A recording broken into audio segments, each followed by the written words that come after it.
Part is a command line utility that allows users to directly enter diskpart commands to organize hard drive partitions, or create text file scripts to execute multiple commands. The following most common diskpart commands. 1. Delete volume. To delete a volume, please refer to the following command: list volume. Select volume 6 or delete volume. And then, you will receive a message says, diskpart successfully deleted the volume. Note, you cannot delete the system volume, boot volume, or any volume that contains the active paging file or crash dump. 2. Create partition. To create a partition, please refer to the following command. Create partition primary size equals 102400. And then, you will receive a message says, diskpart succeeded in creating the specified partition. Note, to create a partition, there must be unallocated space on the disk. Section 2. Most common commands on disk in Windows 10-11.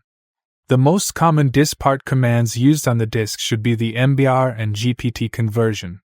To delete all partitions or volumes on a disk and convert the disk between MBR and GPT, please refer to the following command. List disk.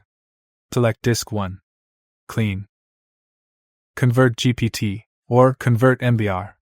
As a diskpart alternative, AOMI Partition Assistant Standard is a free partition management software and disk management tool that provides more features than diskpart. To perform operations on a partition, just right-click on it. To perform operations on disk management, just right-click on it.